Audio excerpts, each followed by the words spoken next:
So I want to talk about a couple of books. This book here I've talked about in a couple of previous videos, and I wanted to explain how important this book is. So this book is called Constitutional Law as Fiction. It's by L.H. LaRue, an attorney. I believe he graduated from Harvard. He has an introduction here which can be read, or a preface and an introduction. I don't know if you can find this on any website anywhere. If you can, it's a really good book to read. I would also encourage you to read Legal Fictions by Lon Fuller, as well as The Authority of Law by Charles Weisman, and that one can be found on, I think it's a website called Republic Keepers. And this one is available at archive.org, and it's People in Quandaries by Wendell Johnson, and he talks about language, words, and how we use words, semantics, how we put them together. Okay, so really important to understand this book and words so that you can understand court opinions.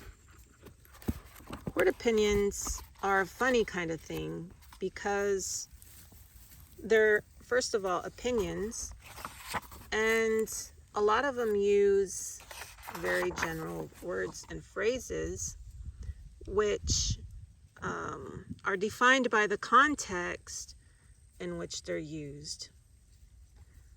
So when you have a constitution that has a meaning based on context, and words are taken out of context and put in a court opinion, and then a judge or justice redefines the words by placing it within a different context, and then those court cases are then used to redefine at a later time the Constitution and the laws of the federal government, or the states. In this case, I'm talking about the federal government. You have a cyclical process of defining and redefining and redefining and redefining that moves through time. So it's a cyclical process that just moves through time, and it keeps moving and moving and moving. And it gets larger and larger and larger because with each cycle, the meaning of the words expands. So if you have a constitution and you have words in the Constitution, and those words are given meaning based on the context, and then you have the first court case or court opinion which redefines those words, and then those words are then in time later on redefined in another way. Now you have three definitions, and then it's redefining the Constitution at a later time. That's four definitions. And then those redefinitions are then used to redefine another situation in the future. Now you have five definitions. And so it's really difficult to understand what the founders meant when you have all these case laws that are redefining the words in the Constitution, or redefining the situation and words in a previous court case. You're just getting a jurisdiction without boundaries. This is the problem with using words and not defining them. I'm sure that there's a dictionary someplace, somewhere, that defines exactly what the Constitution means, and I'm quite certain that it doesn't mean anything that we feel it means today. And I go over a lot of that in my videos. So this book is really good. He talks about how,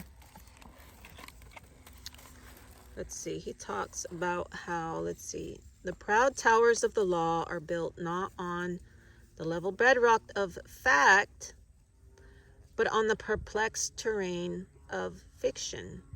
that judicial opinions are filled with stories that purport to be factual, but that instead are fictional, and furthermore, that these fictions could not be eliminated without crippling the legal enterprise.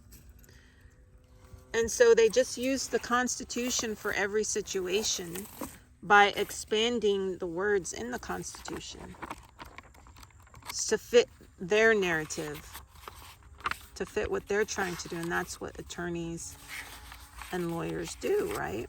That's what they're paid to do, to turn things around, to make it fit what they want and not what actually is, not to tell the truth.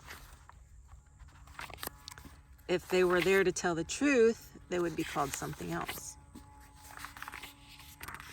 There's a phrase in here that Wendell Johnson uses, and it's something like, you can't step in the same river twice. And what he's saying, Heraclitus said it, you can't step in the same river twice, is that every situation is different. Every situation is different, and so you can't be in the same situation twice. But what you find in case law is that they try to define a situation by finding a similar situation and saying it's the same.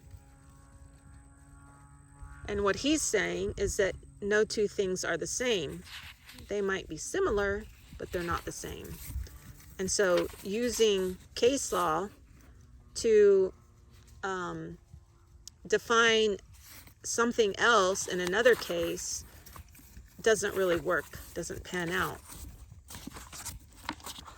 He also says some stuff in here about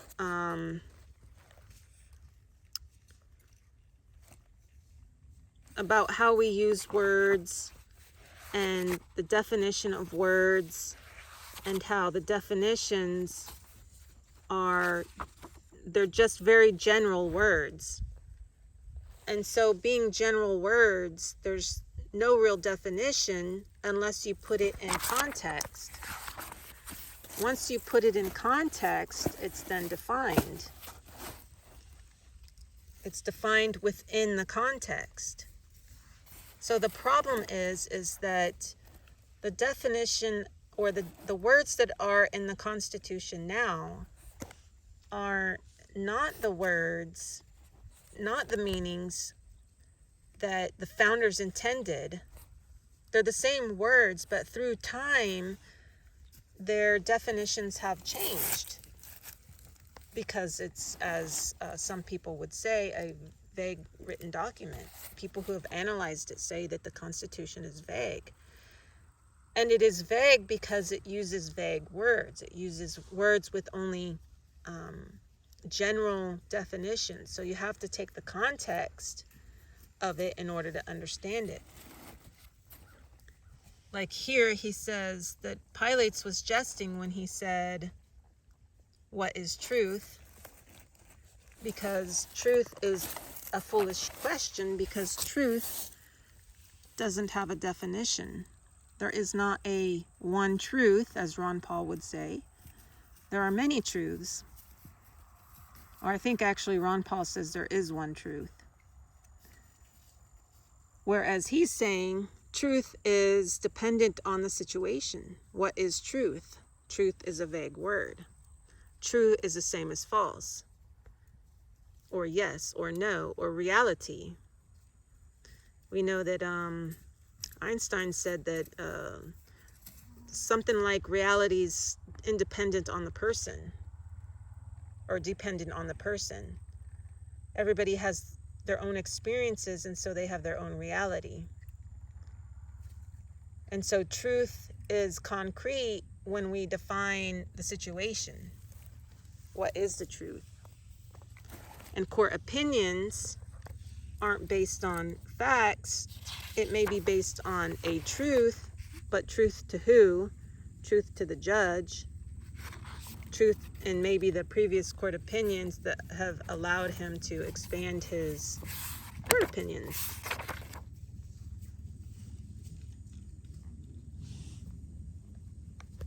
So the function of speech is to influence the soul, is to move you so that you'll agree. And when courts write opinions, they're going to write something that's going to be favorable, usually, not always, to whatever the public wants to hear. And so that's what this guy is basically saying, that a lot of things that are written in court opinions have really not a whole lot of meaning. And not having meaning, what do they really say? Well, nothing. They're just telling stories.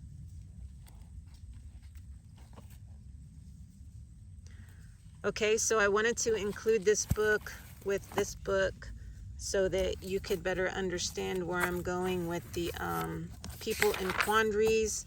And the last video I did where I talked about words with vague meanings and how this is applied to case law. Case law is based on Constitution, and that the Constitution also uses vague words. And so how can you say anything is truth or anything really is if nothing says anything, or nothing says what it was originally intended to mean, and it's all based on opinion and vague words?